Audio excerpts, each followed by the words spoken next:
¿Quién es tu esperanza? En la carta a los Efesios, capítulo 2, versículos 12 y 13, recuerden que en ese entonces ustedes estaban separados de Cristo, excluidos de la ciudadanía de Israel, ajenos a los pactos de la promesa, sin esperanza y sin Dios en el mundo. Pero ahora en Cristo Jesús, ustedes que antes estaban lejos, Dios los ha acercado mediante la sangre de Cristo. Qué maravilloso pasaje este. El versículo 12 habla que estaban alejados de Dios. Pero inmediatamente nos debe venir una pregunta. ¿Quiénes son aquellos a los cuales la palabra del Señor está mencionando que estaban separados de Dios? Para resumir, son los no cristianos. Pero la palabra no cristiano para muchos no trae mucha información. Porque, por ejemplo, si estuviéramos en los países del Medio Oriente, sobre todo, en los países que la mayoría son musulmanes, ellos miran a los países occidentales, a las personas que son de Occidente, o sea, de Europa, de América, Australia, ellos los consideran también occidentales, como cristianos. ¿Por qué? Porque realmente todos tenemos una tradición cultural cristiana. Tenemos la influencia de la Biblia y del Señor Jesucristo. O sea, lo normal que un occidental cuando muere le pongan una cruz en la tumba. Entonces, por ejemplo, eso muestra la tradición cristiana, entre otras muchas cosas. Por ejemplo, celebramos la Navidad. Claro que podremos decir que no todos celebran la Navidad como debe de ser y todo eso. Eso no es el punto. El punto es que los musulmanes, la gente del Oriente, ve que los occidentales celebramos la Navidad. Entonces ellos nos ven como cristianos, aunque sea porque somos de cultura cristiana. Pero ¿quiénes son los cristianos? ¿Quiénes son los no cristianos? ¿Quiénes son aquellos que el apóstol Pablo está hablando de que estaban alejados de la ciudadanía de Israel, ajenos a los pactos y las promesas? Son aquellas personas que están separadas de Dios, tal y como nos está diciendo el versículo.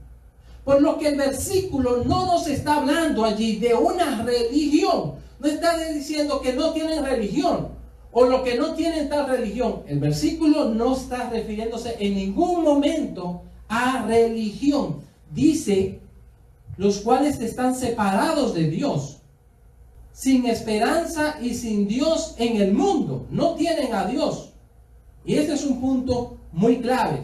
Entonces, esto de estar unido a Dios, que a este tipo de personas que se está refiriendo el apóstol Pablo, los que están separados de Dios, ¿quiénes son entonces los que están unidos a Dios? ¿O de qué manera podemos estar unidos a Dios? Bueno, Dios mismo nos habla a través de Jesucristo en Juan 14:6. Yo soy el camino, la verdad y la vida, le contestó Jesús. Fíjense muy bien, nadie llega al Padre si no es por mí, dice el Señor Jesucristo. O sea, por Él, por Jesucristo. Allí está estableciendo algo muy claramente, que no es a través de una religión que yo puedo llegar a Dios. Es a través de una persona, y esa persona se llama Jesucristo.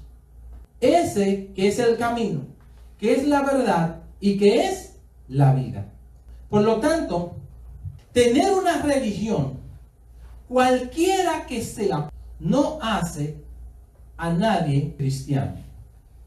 No es el hecho de yo haber nacido en Occidente, que tenga cultura cristiana, lo que me hace realmente cristiano desde el punto de vista bíblico, que es el más importante. ¿Quiénes entonces son los cristianos? Pues muy bien. Cristiano es toda aquella persona que ha puesto su fe en Jesucristo y su obra salvadora a favor del ser humano. Por lo tanto, el cristiano tiene la presencia del Señor en su vida, entre otras muchas cosas, que no vamos a entrar hoy en detalle. En el Evangelio, según San Juan, en el capítulo 1, versículo 12, nos da un poquito más de claridad en cuanto a este asunto que estamos tratando. Dice allí: mas a cuantos lo recibieron, a los que creen en su nombre, les dio el derecho de ser hijos de Dios. ¿Acerca de quién está hablando? Por supuesto, si usted lee el capítulo 1 del Evangelio de Juan, se va a dar cuenta que está hablando allí es de Jesucristo. Entonces dice: mas a cuantos lo recibieron. ¿Los que recibieron a quién entonces? A Jesucristo. A los que creen en su nombre, ¿en el nombre de quién? De Jesucristo. Les dio el derecho de ser hijos de Dios. O sea que hijos de Dios no son aquellos que tienen una cultura cristiana. Hijos de Dios no son aquellos que tienen una tradición o una religión cristiana. Hijos de Dios son aquellos que han recibido en sus vidas a Jesucristo. Y dice que a esos les dio el derecho de ser hijos de Dios. Y lo está diciendo Dios mismo en su palabra. Nuestro pasaje principal, Efesios 2, del 12 al 13. Allí dice, cerca del final del versículo 12, habla que esos antes estaban sin esperanza. Nos dice allí. Pero entonces, ¿qué es la esperanza? Algunas palabras que se le relacionan a lo que es la esperanza, para tener un poco más de luz acerca de su significado, son las siguientes: confianza, expectativa, seguridad, deseo expectante. En la Biblia, específicamente en el Nuevo Testamento, esperanza siempre se usa para hablar de expectativa de algo bueno. En el caso de los no cristianos, o sea, aquellas personas que todavía no han llevado a cabo la decisión de invitar a Jesucristo como Señor y Salvador, aquellos que no han puesto en realidad su fe en Jesucristo, reconociendo que Él murió por nuestros pecados y resucitó al tercer día, en el caso de estos, ¿cuál es su esperanza? ¿A qué apelan? ¿De qué se agarran en momentos de dificultad, de angustia, de desesperación? Cuando las puertas se cierran. Cuando no veo la luz al final del túnel. Cuando la cuenta del banco no es suficiente. ¿Cuál es la esperanza de ellos ante la enfermedad o ante la muerte de un familiar? Muchos apelan a palabras de los motivadores, a un mensajito de esos que se envían por las redes sociales. Apelan a alguien que les exalte el ego, que les levante el yo, que le ayude a poner un poco más alta la autoestima. Otros apelan a los libros de superación personal, que buscan motivar el ser interior. Por eso, en estos últimos tiempos, se usan mucho las llamadas conferencias de superación personal. Piensan que van a alcanzar, conseguir la felicidad con los logros laborales, el alcance de metas y objetivos. Por eso, hay otra cosa que está todavía más de moda que lo anterior, y es el coaching. Pero estas motivaciones o impulsos externos, porque realmente vienen de afuera, son cosas superfluas, que no van a la raíz de la necesidad donde tenemos realmente el problema. Pero como decía alguien, la fiebre no está en la sábana. ¿Dónde está? Pues en la persona que está enferma. Ahí está la fiebre. O sea, tenemos que ir a la raíz, a donde está realmente el problema, para que la ayuda funcione, para que la ayuda sea valedera y puedan haber resultados favorables y permanentes. Después de unos días de estar escuchando estas motivaciones, todas estas cosas, las personas nuevamente se desinflan y caen. O descubren que el llamado éxito y alcance de los objetivos, cualquiera que sea, incluyendo los laborales o objetivos financieros, no son ni nunca serán igual a felicidad. En estos tiempos hemos visto que el orgullo, la altivez, la prepotencia de muchos ha sido humillada a través del llamado coronavirus. ¿Qué ha provocado esta pandemia?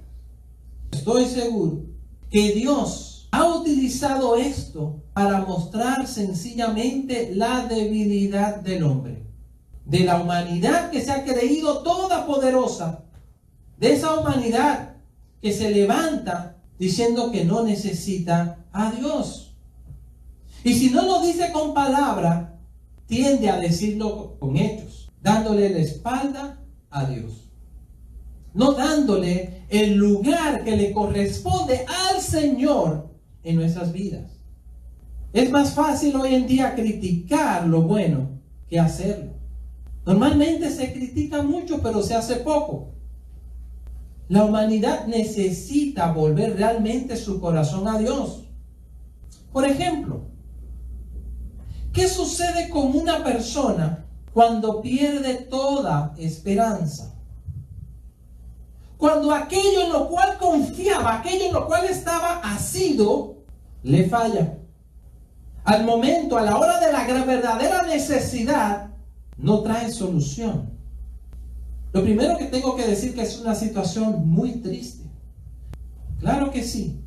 Muchos, en medio de eso, son presas de la ansiedad, de la angustia misma, de la tristeza, de la depresión. Pierden la razón de vivir y a veces hasta la razón mental también. Pierden el sentido de la existencia. O sea, ya dicen, ¿para qué vivir? No encuentro razón. Otros inclusive son presas del pánico, de ataques de histeria. Pierden la paciencia. Y todavía algunas cosas peores pueden suceder. ¿Quién es tu esperanza? Pero estoy hablando en verdad, que tú medites bien. ¿Quién es realmente tu esperanza? ¿O en qué está puesta tu esperanza? A estas alturas, permítanme incentivarle a leer y estudiar la Biblia. La Biblia es más que un libro de religión. No, la Biblia es la palabra de Dios. Durante mucho tiempo nos han metido ese cuento que la Biblia es un libro de religión. Inclusive en algunas escuelas en nuestros países, en Latinoamérica, cuando se enseñaba algo de la Biblia, se hablaba de clase de religión. La Biblia no es religión. La Biblia nos habla de una relación personal con Dios a través de Jesucristo. La Biblia entonces tiene motivaciones. La motivación de Dios. Pero en la motivación del Señor no es simplemente algo emocional. La motivación de Dios podríamos llamarle promesas. Y resulta ser que Dios siempre, absolutamente siempre, cumple sus promesas. Dios es un Dios de pacto. Dios es un Dios que dice y hace. Efesios 2, pero vamos a mirar ahora los versículos del 12 al 13. Dice, recuerden que en ese entonces ustedes, acuérdense que le está hablando a cristianos. ¿A cuáles cristianos? Bueno, en aquel tiempo le estaba hablando a los cristianos de una ciudad llamada Éfeso. Repito, le dice, recuerden que en ese entonces, ¿cuál entonces? Cuando ellos no eran cristianos. Recuerden que en ese entonces ustedes estaban separados de Cristo, excluidos de la ciudadanía de Israel y ajenos a los pactos de la promesa, sin esperanza y sin Dios en el mundo.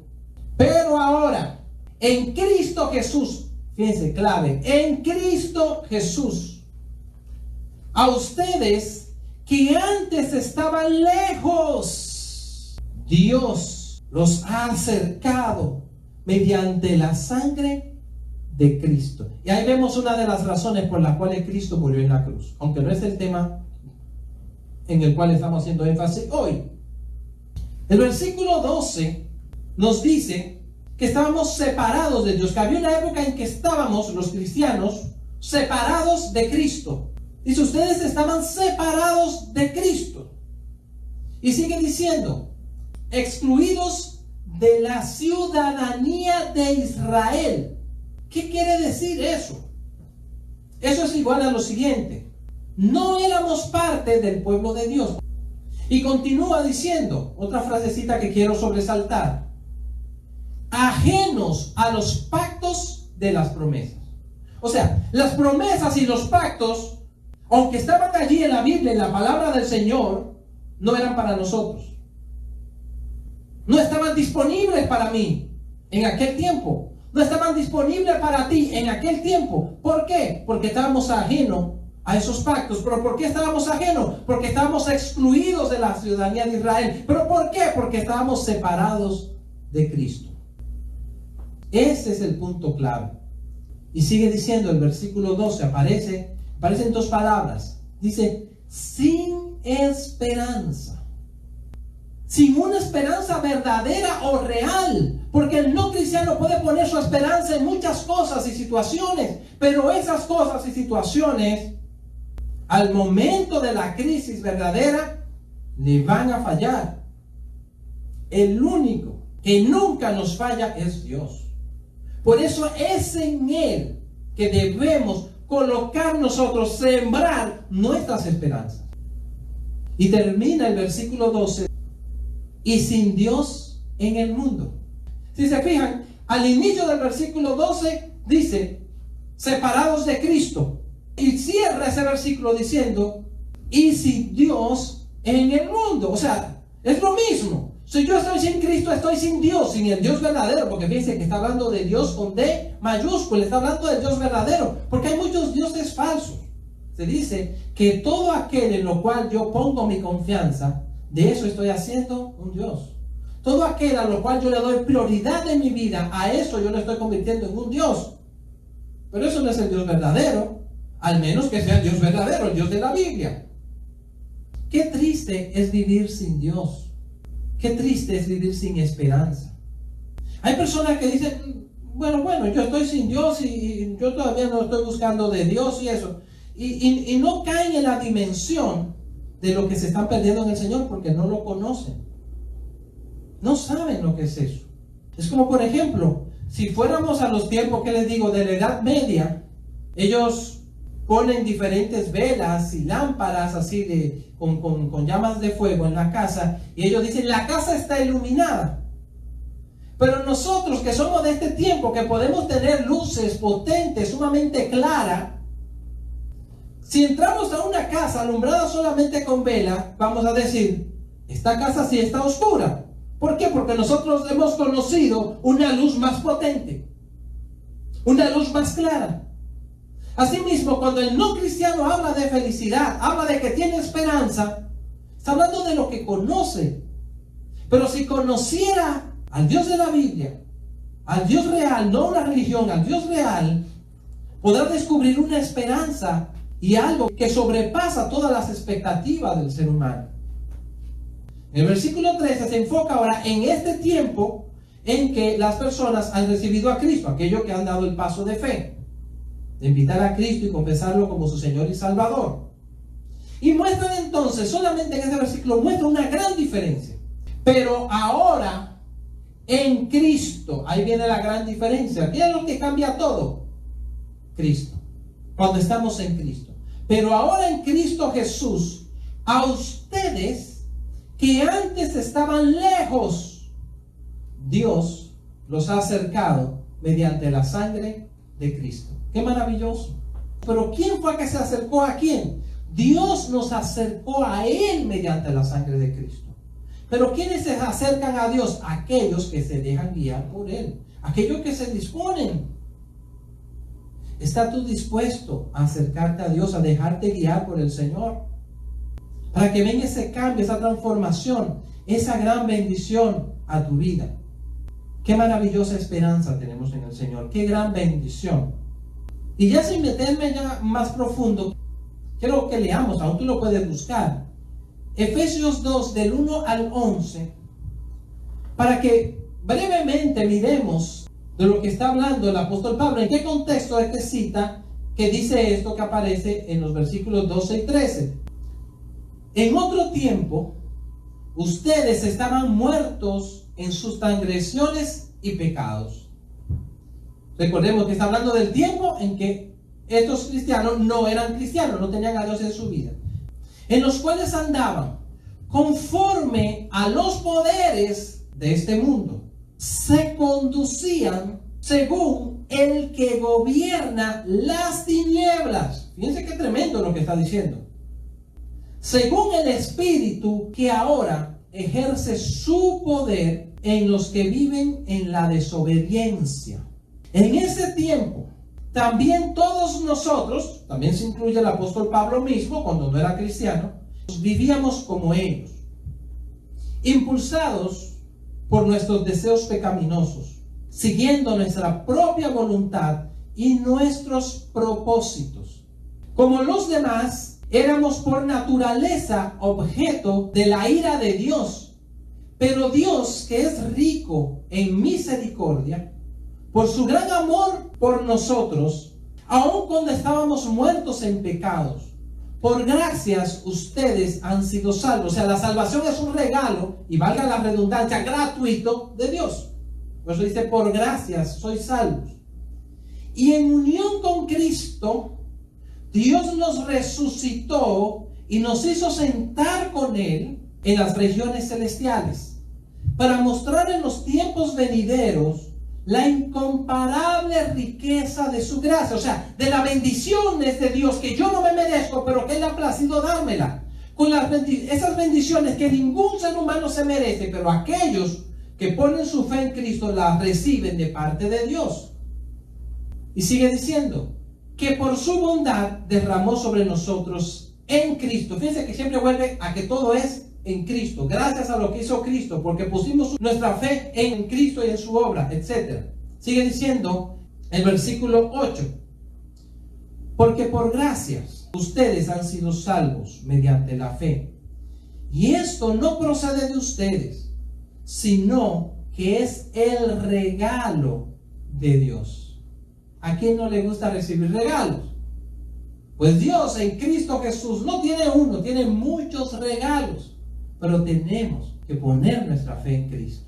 Tenemos que confesarlo como nuestro Señor y Salvador. Repito el versículo 9. No por obras para que nadie se gloríe, para que nadie se jacte, porque somos hechura de Dios, creados en Cristo Jesús para buenas obras, las cuales Dios puso de antemano, a fin de que la pongamos en práctica. Dejémoslo hasta ahí, hasta el versículo 10.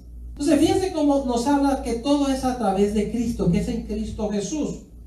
Por eso, aquellas personas que realmente no le entregan su vida a Jesucristo, están rechazando toda la provisión de Dios. Cristo es nuestra esperanza. Nuestra esperanza siempre debe estar basada en Él, en su palabra, en sus promesas.